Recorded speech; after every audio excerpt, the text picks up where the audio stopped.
স্বাগত খেলা যুগে আপনাদের সাথে আছি আমি ফাইম রহমান। এক সপ্তাহের ব্যবধানে দুটি টি-20 সিরিজ জিতল বাংলাদেশ। মিরপুরে পাকিস্তানের বিপক্ষে দ্বিতীয় টি-20তে 8 রানে জিতে এখন হোয়াইট ওয়াশে নজর লিটন দাসের দলের। আগে ব্যাট করে 133 রানে গুটিয়ে যায় টাইগাররা। জবাবে শরীফুল ইসলাম মুস্তাফিজদের আগুন ঝরা বোলিংয়ে 125 রানে অল আউট সালমান আগার দল। সিরিজ জয় মাইলস্টোন ট্র্যাজেডিতে হতাহতদের উৎসর্গ করেছে টিম টাইগার্স। হাসান সজীবের ম্যাচ রিপোর্ট। আগের দিনই মাইলস্টোন কলেজে পুড়ে ছারখার হয়েছে বহু স্বপ্ন। বাংলাদেশ ম্যাচ দেখতে আসা ছেলেকে বাবা তামিম ইকবালের শক্ত করে ধরা, যেন মাইলস্টোন ট্র্যাজেডিতে সন্তানহারা বাবাদের স্মরণ খান সাহেবের। কেবল তামিমই নন, রাষ্ট্রীয় শোক পালনে পাকিস্তান বাংলাদেশের দুই দলের ক্রিকেটাররা পালন করেছে 1 মিনিট নীরবতা। হাতে কালো ব্যাজ, এক একটা চেহারায় হৃদয় ভঙ্গের ছাপ। শোকাহত দেশকে খানিকটা স্বস্তি টাইগারদের। পাকিস্তানের বিপক্ষে প্রথমবার টি-20 সিরিজ জয়। টস হেরে ব্যাটিংয়ে নেমে কুল কিনারা খুঁজে পায়নি বাংলার ব্যাটাররা। তানজিদ তামিমের বিশ্রামের সুযোগ পেয়ে ব্যর্থ নাইম শেখ। বৃষ্টির মতো পড়েছে উইকেট। লিটন দাস, তাফিক হৃদয়, তারপর পারভেজ ইমন। যেন সিরিজ জয়ের তাড়াহুড়োয় ভেঙে চুরমার টাইগারদের ব্যাটিং লাইন আপ। দলীয় 28 রানেই নেই 4 উইকেট। মুড়ি মুরকির মতো উইকেট হারানো টাইগারদের উদ্ধারে শেখ মেহেদী, জাকির আলীর শেকি চেষ্টা। ওপরে প্রমোশনের রিস্কটা কড়াই গন্ডায় পালন করেছেন টাইগার অলরাউন্ডার। দুটি করে 4 ছক্কায় 25 বলে 33 রানে থেমেছে মেহেদীর ইনিংস। তবে পিচে অনবদ্য ছিলেন জাকির আলী অনিক। ত্রাণকর্তা হিসেবে জ্বলে ওঠেন এই হার্ড হিটার। 5 ছক্কা 1 চারে 46 বলে 50-র দেখা পান তিনি। বিপদের দিনে শামীম হোসেন পাটোয়ারি হাল ধরতে পারেননি। 4 বলে 1 রান তার ব্যাটে। তানজিম সাকিব, রিশাদরা সংগ্রাম চালালেও কেউই ডাবল ডিজিট ছুঁতে পারেননি।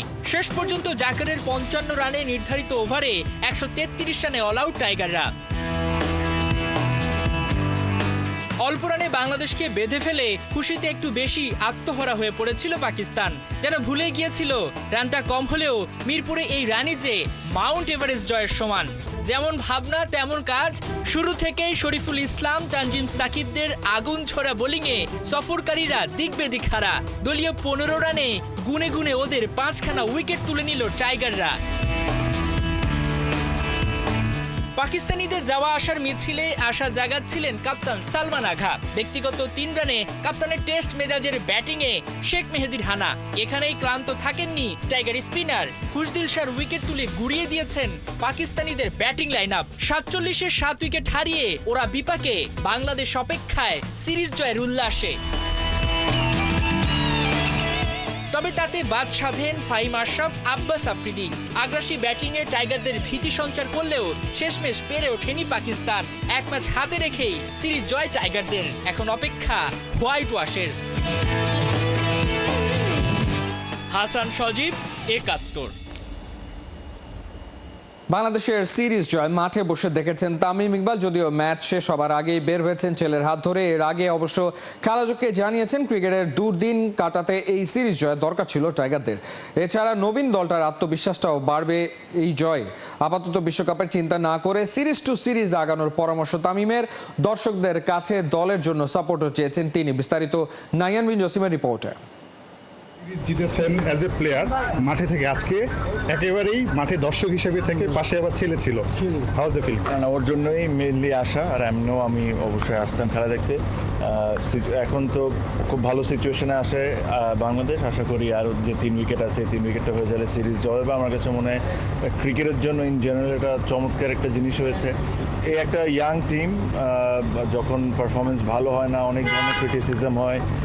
সো ওদের কনফিডেন্সের জন্য আমার কাছে মনে হয় this is the best possible thing that can have. 2026 বিশ্বকাপ আছে সামনে, সো এই দলটা আসলে ভালো কিছুর একটা প্রত্যাশা জাগাচ্ছে। দেখেন, আমার কাছে মনে হয় আমরা অত দূরের চিন্তা না করি। আমার কাছে মনে হয় আজকে যদি সিরিজ জিতে, তাহলে ব্যাক টু ব্যাক 2টা ভালো টিমের সাথে সিরিজ জিতছে। শ্রীলঙ্কায় সিরিজ জিতা ইজ ওদের হোম গ্রাউন্ডে ওয়াজ আ বিগ অ্যাচিভমেন্ট। এখানে যদি আজকে জিতে যায় দেন আনাদার বিগ অ্যাচিভমেন্ট। এভাবে যদি খেলতে থাকে দিস টিমস, আমার কাছে যেটা মনে হয় এই টিমের সবচেয়ে বেশি 2টা যে জিনিস দরকার, একটা হলো সাপোর্ট আর দ্বিতীয় হলো কনফিডেন্স। সো সাপোর্ট পাচ্ছে বিকজ বাংলাদেশ ইজ উইনিং, আর কনফিডেন্সও পাচ্ছে again for the same reason. অসাধারণ একটা অনুভূতি। তামিম ইকবাল খান ছেলে আরহামের সঙ্গে আসলে মাঠে এসেছিলেন বাংলাদেশের সিরিজ জয়টা একেবারে যখন দ্বার প্রান্তে তখন বেরিয়ে যাচ্ছেন একদম কাছাকাছি থেকে দারুণ একটা আসলে মুহূর্ত বলতে হবে। এটা নিঃসন্দেহে তার জন্য অন্যরকম একটা কি বলবো স্মৃতি, ছেলেকে নিয়ে মাঠে খেলা দেখার এবং সিরিজ জয় সাক্ষী হওয়ার। নাহিয়ান বিন জাসিম, ৭১, মিরপুর শেরেবাংলা জাতীয় ক্রিকেট স্টেডিয়াম, ঢাকা। ওপেনার হিসেবে লিটন দাসের প্রিয় চয়েস কি মোহাম্মদ নাইম শেখ? কেন তিনি নিজেই ক্রাইসিস মোমেন্টে ওপেন করেন না? পারফরমেন্সে ভয়াবহ গলত থাকার পরেও কেন তাকেই ফিরিয়ে আনা হয় এবং সেই কামব্যাকটা হয় কিসের ভিত্তিতে? এমন অনেক প্রশ্ন বাংলাদেশ টি-20 দলের ওপেনিং পেয়ার নিয়ে ঘুরছে হাওয়ায়। খালিদ জামিলের রিপোর্ট। ৭ বল খেলে ৩ রান, বাংলাদেশের দুর্গে প্রথম আঘাত। নাইম শেখকে এর চেয়ে বেশি আর খেলতে দিলেন না পাকিস্তানের ফাহিম আশরাফ। নিজেদের একটু ক্ষতি কি করে ফেললেন? কেন এই কথা উঠছে আসুন দেখা যাক। শর্টার ফরম্যাটে টপ অর্ডারের ট্যাকটিক্স পরিষ্কার। প্রথম ৬ ওভারে পাওয়ার প্লেতে দ্রুত ব্যাট চালাও, স্কোরবোর্ডে রান তোলো, তারপর সম্ভব হলে ইনিংসটা করো লম্বা। কিন্তু নাইম শেখের ক্রাইসিসটা কোথায়? নিজে রান করতে পারছেনই না, ব্যাটিং অর্ডারে বাকিদের ওপর বাড়াচ্ছেন প্রেশার। ইন্টারন্যাশনাল টি-20তে গেল ৫ ইনিংসে নাইমের স্ট্রাইক রেট দেখলে আপনার বিশ্বাসই হবে না। তিনি টি-20 দলে ওপেনে ব্যাট করেন, শেষ ৫ ইনিংসের মধ্যে একবারই ১০০-র ওপরে ছিলেন। ১১০ যদিও আধুনিক বাসবল ক্রিকেটে বলার মতো কিছু না, তবে লঙ্কার বিপক্ষে ৩ ম্যাচের সিরিজে সেদিনই একমাত্র পরাজয়টা বরণ করে বাংলাদেশ। ২৯ বলে ৩২ রান করেছিলেন অপরাজিত, তবে তার এই ইনিংস জেতাতে পারেনি দলকে। এর বাইরে নাইম শেখের যে রিসেন্ট স্ট্রাইক রেট, তার চেয়ে একটু দ্রুতই ব্যাট চালায় হালের টেস্ট ব্যাটাররাও। কোচ ক্যাপ্টেন মিলেই একটা কিছু বের করে আনার ট্রাই করছেন নাইমের কাছ থেকে, কিন্তু যার টি-20 ক্যারিয়ারের স্ট্রাইক রেটই কোনো মতে হয়েছে ১০০ পার, তার কাছ থেকে সত্যিই কি আসবে দারুণ কিছু? ইন্টারন্যাশনাল ক্যারিয়ারে ৫ বছর কাটিয়ে ফেললেও এখনও রয়ে গেছেন সেই সম্ভাবনাময়। পরিসংখ্যানের পাতা উল্টালে সেখানে আরও কিছু হতাশা জমা। টি-20তে সবশেষ 50+ পার্টনারশিপে নাইমের নাম দেখা গেছে ২০২১ সালে। ৩টাতেই পার্টনার লিটন, অন্য দুটোই তামিম ইকবাল আর সৌম্য সরকার। অবশ্য স্ট্রাইক রেটের যে অবস্থা, তাতে প্রতিপক্ষের বোলাররা হয়তো চাইবেন নাইমকে বেশিক্ষণ উইকেটে রাখতে, কারণ টি-20তে তাতেই প্রতিপক্ষের লাভটা হচ্ছে বেশি। নাইমের ব্যাটিং কাছ থেকে দেখে ক্যাপ্টেন লিটন কি সেটা বুঝতে পারছেন? খালিদ জামিল, ৭১। প্রবাসী ফুটবলারদের হৃদয়ভঙ্গ বাফুফে ট্রায়াল থেকে সেপ্টেম্বরে উত্তীর্ণদের অনূর্ধ্ব-23 দলে ডাকা হলেও ক্যাম্পে তাদের না পাওয়ার সম্ভাবনাই বেশি। পাসপোর্ট সহ বিভিন্ন ডকুমেন্ট ইস্যুতে তৈরি হয়েছে জটিলতা। বাফুফে অভিভাবকদের মধ্যে পাল্টাপাল্টি অভিযোগের স্বপ্নপুরে ছারখার এই তরুণদের। হাসান সজীবের রিপোর্ট। আরামের ঘুম, স্বপ্ন লাল সবুজের জার্সি গায়ে জড়ানো, তবে হুট করে আসা একটা মেইল ভেঙে চুরমার করে দিয়েছে অধরা সেই স্বপ্নকে।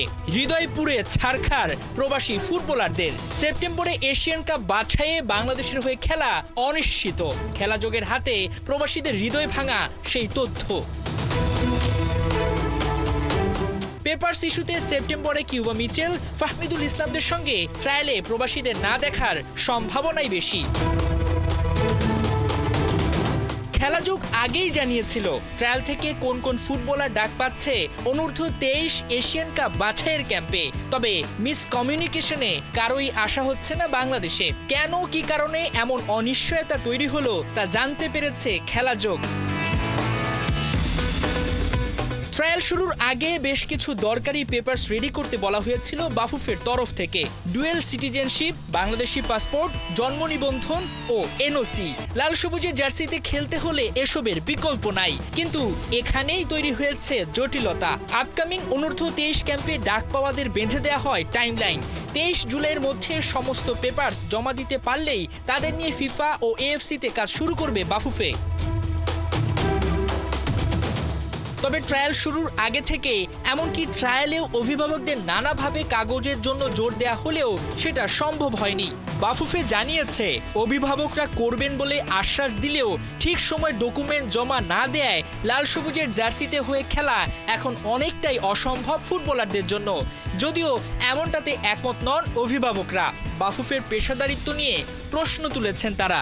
গতকালকে রাত্রে আমার কাছে একটা মেসেজ আসছে সাকিব থেকে যে যদি পাসপোর্ট না হয় 23 তারিখের ভিতরে তাহলে ওর খেলার আর কোনো সম্ভাবনাই নাই। হয়তো বা মিসকমিউনিকেশনটা বিএফএফ আরেকটু সুন্দরভাবে আমাদেরকে ক্লিয়ার করতে পারতো। Just write down A email to us. অভিভাবকদের এমন অভিযোগের প্রেক্ষিতে যোগাযোগ করা হয় বাফুফের সঙ্গে। জানা গেছে ফুটবলারদের ব্যাপারে তাদের এজেন্টের সঙ্গে নিয়মিত যোগাযোগ রেখেছে তারা। ট্রায়ালের সমন্বয়কারী ডেনমার্ক প্রবাসী সাকিব মাহমুদ বলছেন একটা মিসকমিউনিকেশনে স্বপ্নভঙ্গ ফুটবলারদের। 2 সপ্তাহ লাগলো আমাদের ইমেলটা পেতে যে আমাদের পাসপোর্ট জমা দিতে হবে 23 তারিখে। যদি বাংলাদেশে থাকতাম জানতাম আগে থেকে যে পাসপোর্ট আনতে হবে, তো বাংলাদেশ থেকে পাসপোর্ট নিয়ে আসতাম। তো এখানে কমিউনিকেশন প্রবলেম ছিল, এখানে আমারও অবশ্যই নিশ্চয়ই অনেক দোষ ছিল। আমি অনেক কিছু বুঝতে পারি বাফুফে কি চাচ্ছে, হতে পারে তারা ভালো এক্সপ্লেনও করতে পারি নাই তারা কি চাচ্ছে, হতে পারে এর মধ্যে প্ল্যানও চেঞ্জ হয়েছে যেটা আমাকে ভালো মতো বলা হয়নি। এমন অবস্থায় ভেঙে পড়েছেন ফুটবলাররা। যদিও এখনো হাল ছাড়ছেন না অভিভাবকরা, অনেকেই বুক করে রেখেছেন বাংলাদেশে আসার ফ্লাইট। জানি না হয়তো বা কোনো সুযোগ আর হবে কিনা ভবিষ্যতে, কিন্তু ও খুব হার্ট ব্রোকেন হয়ে গেছে মেন্টালি। ও খুব ও আমার সাথে গতকালকে থেকে এখন পর্যন্ত কথাই বলে নাই। আমাদের জন্য অনেক কঠিন ছিল এটা যে পাসপোর্ট জমা দেওয়া 23 তারিখের মধ্যে, আবার নতুন করে ফ্লাইট কিনা, আর 31 তারিখের মধ্যে এক একটা প্লেয়ার যে রেজিস্টার হবে বাফুফের কাছে, এটা অনেক টাফ। তো আপাতত যে এবার আমার প্লেয়ার আসবে না, এই অগস্ট মাসে যে ক্যাম্প শুরু হবে। হাতের সময় নেই বললেই চলে। এরই মধ্যে অনেকেই হাল ছেড়ে দিয়েছেন। তবে আলো নিভে যাওয়ার আগেই আছে সম্ভাবনার দুয়ার খোলা। বাফুফের তরফ থেকে পেপারস তৈরিতে সর্বাত্মক সহযোগিতার আশ্বাস। খেলাযোগ জানতে পেরেছে ফুটবলারদের বাংলাদেশি পাসপোর্ট দ্রুত পেতে প্রয়োজনে বিশ্বের বিভিন্ন দেশের হাইকমিশনে সুপারিশ করতে রেডি বাফুফে, যেমনটা হামজা চৌধুরী, সমিত সোমদের বেলায় দেখা গেছে।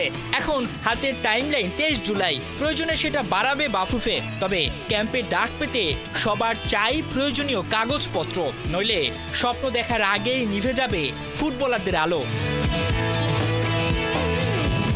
হাসান সজীব, ৭১। মুহূর্তের খেলা যোগে সরাসরি সংবাদ অনুষ্ঠান দেখতে চোখ রাখুন ৭১-এর ফেসবুক পেজ এবং সাবস্ক্রাইব করুন ৭১-এর ইউটিউব চ্যানেল। ৭১-এর সাথেই থাকুন।